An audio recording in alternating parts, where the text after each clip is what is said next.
Two names you need to know tonight. Private Isabella Gonzales, 19 years old, from Carrollton, Texas. First Lieutenant Tyler James Feehan, 25 years old, from Iwa Beach, Hawaii. Both soldiers, both killed in action within 24 hours of each other, defending a U.S. base in Jordan against an Iranian ballistic missile attack. A third service member is still being accounted for. This is the story I never want to be reporting, but it's the story that just changed the entire shape of this war. And I need to walk you through everything that's happened since those missiles hit. Because the retaliation, the new fronts opening up, and the numbers coming out of the Pentagon over the last 48 hours are honestly staggering. Here's exactly what happened. On Friday, at least 2 Iranian ballistic missiles slammed directly into Muwaffaq Salti Air Base in Jordan, a facility that hosts American troops and fighter jets. CENTCOM confirmed the attack in a formal statement, and the Pentagon has since identified both soldiers who were killed. Private Gonzales died in action on Friday during that initial strike. First Lieutenant Feehan was killed the following day, Saturday, as the situation continued to unfold. Both were assigned to the Army Air Missile Defense Command, specifically the 2nd Battalion, 55th Air Defense Artillery Regiment, part of the 32nd Army Air Missile Defense Command out of Fort Bragg. They were supporting Operation Inherent Resolve, the long-running U.S. mission against the Islamic State, when Iran's missiles hit their base. A third service member was reported missing after the attack, and over the following day, unidentified remains were found in the area. CENTCOM said an examination to formally verify those remains was still ongoing, and out of respect for the families going through notification, the Pentagon has been withholding additional details until that process completes properly. Video that circulated in the hours right after the strike showed the impact of both missiles hitting almost simultaneously, followed by heavy smoke pouring off the base. And here's a detail that should genuinely alarm anyone tracking troop safety in the region, because this wasn't an isolated incident. 2 separate U.S. Officials confirmed that there have actually been 4 different Iranian missile attacks that hit American forces on bases in Jordan over the course of just the last week. Dozens of service members have been wounded across those attacks, and several helicopters were destroyed. One of those officials went on record saying they were genuinely concerned that these 4 separate incidents signal Iran is found and is actively exploiting vulnerabilities in America's defensive posture, inside Jordan specifically. That's not a one-time tragedy. That's a pattern, and patterns like that usually mean the enemy has identified a weak point and is deliberately pressing on it. Defense Secretary Pete Hegseth responded on social media with a short, direct message. "Godspeed, heroes," he wrote. "Their sacrifice only stiffens our resolve." Pennsylvania Senator John Fetterman posted his own reaction almost immediately after the news broke, writing, "This is awful and tragic news." And President Trump, speaking to News Nation, called the deaths a very sad thing. But when reporters pressed him about Iran's separate claim that it would no longer honor the memorandum of understanding both countries had signed back in June, Trump's response was blunt to the point of being jarring. "I couldn't care less," he reportedly said. The White House has confirmed Trump will personally attend the dignified transfer ceremony at Dover Air Force Base, where the remains of fallen service members are formally received home. That ceremony was originally scheduled for Tuesday evening, though Press Secretary Caroline Leavitt later said it had been rescheduled, with the exact new date and time still being finalized. Within hours of the first strike hitting Jordan, the United States responded. CENTCOM confirmed that on Saturday around 6 p.m. Eastern Time, the U.S. military conducted a new round of strikes against Iranian targets, explicitly framed as an effort to swiftly punish the Iranian forces responsible for the attack. According to CENTCOM, U.S. forces struck Iranian military surveillance and air defense facilities, maritime assets, and missile and drone storage sites. And this next detail matters, because it shows just how targeted this particular response actually was. Footage released by the military appeared to show fighter jets and Tomahawk cruise missiles launched from naval vessels, hitting a specific site located in a valley within a mountainous region. Exactly the kind of terrain the Revolutionary Guard has historically used to hide missile facilities and other military equipment. This wasn't a broad infrastructure sweep. This looked like a strike aimed at the actual positions directly linked to the attack that killed those 2 soldiers in Jordan. By Sunday, CENTCOM had confirmed the remains found in Jordan belonged to the missing service member, pending final verification, and launched yet another operation, this one running 3 hours and wrapping up around 10 p.m. Eastern. That strike hit Iranian military command centers, air defense and coastal surveillance sites, maritime capabilities, missile and drone launch sites, and communications networks. On top of that, CENTCOM revealed something separate and equally sobering, that an American service member had been killed the day before, Saturday, in northern Iraq, during a controlled detonation of unexploded ordnance left behind by a downed Iranian one-way attack drone. That death, combined with everything happening in Jordan, brought the total number of American service members killed since this war reignited up to 18. 18? President Trump told reporters the U.S. had hit Iran very hard again on Sunday, adding, "We feel very badly, but you know, those great people, those great patriots, were out there fighting that Iran cannot have a nuclear weapon." Iran did not stand down after absorbing those strikes. Iran's semi-official news agency Tasnim reported overnight that its own forces had launched what it called massive drone attacks on key U.S. military sites in Kuwait, claiming those attacks would directly impact American military support operations across the Middle East. Kuwait and Bahrain both activated their air defense systems after receiving warnings of incoming Iranian drones and missiles, and by Monday, Iran claimed its forces had struck several Iranian cities in return, though state media didn't provide specific details on casualties or damage from those exchanges. On the maritime side, Iran also claimed it had disabled 2 oil tankers that attempted to transit the Strait of Hormuz without what it called Iranian permission. And separately, the British military reported a ship burning near the Omani coastline inside the strait, though it wasn't immediately clear whether that particular vessel had actually been targeted by Iran or was a separate incident entirely. And then Monday brought an entirely new front into this war, one that widens the map of this conflict in a way that should worry a lot more countries than just the United States and Iran. Yemen's Iran-aligned Houthi movement announced a naval blockade specifically targeting Saudi shipping through the Bab el-Mandeb Strait, declaring what it called a maritime embargo effective immediately. Saudi Arabia had not issued an immediate response to that announcement. Think about what that means geographically. The Houthis just opened up a second major maritime choke point on top of the one already in crisis at the Strait of Hormuz. If both of those waterways end up genuinely constrained at the same time, you're not just looking at a regional military conflict anymore. You're looking at a threat to 2 of the most important shipping corridors on the entire planet simultaneously.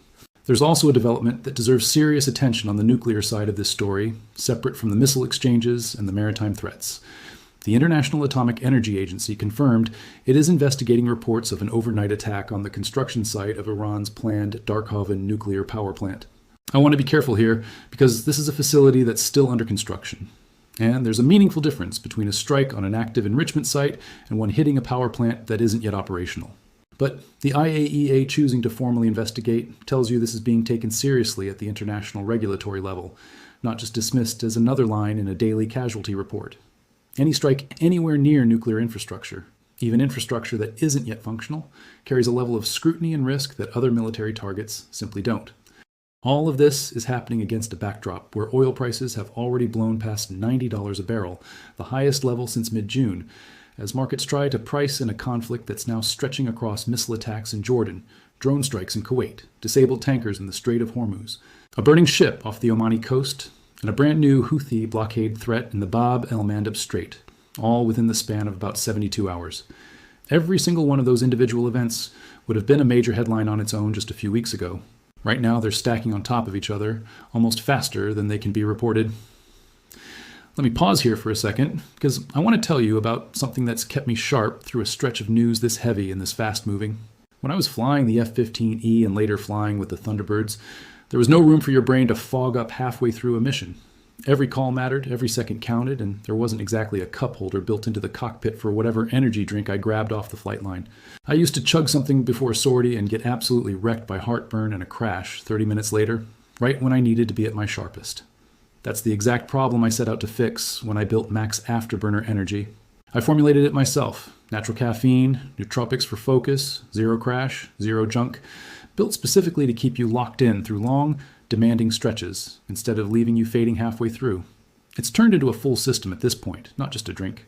The cans are in production right now, merch is on the way, and if you want to be first in line when it all drops, head over to Max Burner Energy. Com and get on the free email list. Costs nothing, and you'll know the second it's live. Now let's step back and actually think through what this specific attack in Jordan tells us about where this war is heading, because I think there's a clear thread running through everything we just walked through. 4 separate missile attacks hitting American forces in Jordan within a single week is not a coincidence, and it's not bad luck. That's a deliberate, sustained targeting effort. And the fact that a U.S. official is willing to go on record expressing concern that Iran has found real vulnerabilities in America's defensive posture, there tells you this isn't just Pentagon spin trying to downplay a bad news cycle. That's a genuine, acknowledged gap that Iran appears to be actively exploiting, attack after attack, in the same general location, against the same category of target, air missile defense units specifically, the very units whose entire job is to prevent exactly this kind of strike from succeeding. And look at who was actually killed. Both soldiers we lost were assigned to an air missile defense command unit. That's not a random detail. Those are the men and women whose job is to shoot down incoming missiles and protect everyone else on that base. When Iran manages to kill members of the exact unit tasked with stopping missile attacks, using missile attacks, that tells you something uncomfortable about how this specific fight in Jordan has been going. It's not proof of a broken system. Air defense doesn't need to be perfect to be effective. It just needs to be effective most of the time. And even the best systems in the world can't guarantee interception on every single incoming missile, every single time, especially across 4 separate attacks in 1 week. But it does tell you Jordan has become a genuine pressure point in this war, not a secondary theater sitting quietly on the edges of the main fight over the Strait of Hormuz. Now look at how the US responded, because the targeting details actually tell a more precise story than the broad strike descriptions usually do.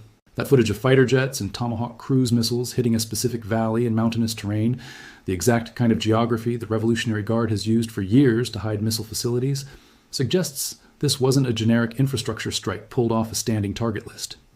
This looked like a response built directly off fresh intelligence tied specifically to the attack that just killed 2 American soldiers. That's a fast turnaround. Missile attack on Friday and Saturday. Retaliatory strike, hitting what appears to be the actual source facility by Saturday evening. That kind of speed tells you the US either already had this location identified and ready to strike the moment political authorization came through, or the intelligence apparatus tracking Iranian missile positions in that region is operating at a level of precision that's genuinely impressive, even in the middle of an active, chaotic week of fighting. Then there's the Houthi announcement, which I think deserves to be treated as its own separate, serious escalation rather than just a footnote attached to the Jordan story. A blockade targeting Saudi shipping through Bab el-Mandeb, announced the same week Iran is trading strikes with the US. Over Hormuz tells you Iran's broader network of regional proxies is being activated in a coordinated way, not just reacting independently. Whether Tehran directly ordered that Houthi announcement or simply created the conditions where its allies felt emboldened to make their own move, the practical effect is the same. 2 of the world's most important maritime choke points are now both under active threat simultaneously, and Saudi Arabia, a country that has mostly avoided being a primary target in this conflict up to this point, just got pulled directly into the crossfire. I want to come back to the IAEA investigation into that Darkhovin nuclear power plant construction site, because even though it's not yet clear exactly what happened there or who was responsible, the fact that international nuclear regulators are formally investigating an attack near any Iranian nuclear-adjacent facility, in the same week American soldiers are dying in Jordan and the Houthis are threatening a second global shipping lane, tells you this conflict is no longer confined to a single containable set of issues. You've got troop deaths, you've got maritime blockades in 2 separate straits now, and you've got international nuclear regulators actively investigating strikes near nuclear infrastructure, all unfolding inside the same 72-hour window. That's not 4 unrelated stories. That's one war that has genuinely outgrown the boundaries it started with. Here's the part I think is most important to sit with tonight, separate from any of the strategic analysis. Private Isabella Gonzales was 19 years old. First Lieutenant Tyler Feehan was 25. Somewhere tonight, 2 families in Texas and Hawaii are going through the single worst days of their lives, and a 3rd family is waiting on a verification process that will tell them whether their son or daughter is coming home at all. Every escalation ladder, every strategic analysis, every oil price chart we talk about on this channel eventually traces back to moments exactly like this one. 18. American service members have now given their lives since this war reignited, and every single one of those 18 numbers used to be a name, a hometown, and a family that had absolutely no idea their world was about to change when they woke up that morning. So where does this leave things tonight? Iran just killed 2 American soldiers and possibly a 3rd, using the exact same category of missile attack it's repeated 4 separate times against U.S. forces in Jordan over the course of a single week. The United States hit back hard and fast, apparently striking the specific facility tied to that attack within hours. Iran responded by hitting Kuwait with drone strikes, claiming to strike Iranian cities in return, and disabling tankers in the Strait of Hormuz. And in the middle of all of that, Yemen's Houthis opened up an entirely new front by threatening to blockade Saudi shipping through a second critical waterway, while international nuclear regulators are now investigating a strike near Iranian nuclear infrastructure. Every one of those threads is escalating at the same time, and there is no single off-ramp visible in any of them right now. What do you think happens from here? Do you think the U.S. shifts its posture in Jordan specifically after 4 separate attacks in 1 week exposed real gaps in that base's defenses? Do you think Saudi Arabia gets pulled into direct military action now that the Houthis have threatened its shipping lanes directly? And do you think the IAEA's investigation into that Darkhovin strike ends up being significant, or does it get lost in the noise of everything else happening this week? Let me know what you think in the comments. I read through every single one, and I want to hear where you land on this. Thank you for watching. And please, wherever you are tonight, take a moment for Private Gonzales, Lieutenant Feehan, and every family waiting on news about someone they love. If you want to stay ahead of how this story develops, head over to Max Burner Energy. Come and join the free email list. You'll get updates on the products and a running breakdown of this war, so you're never left catching up.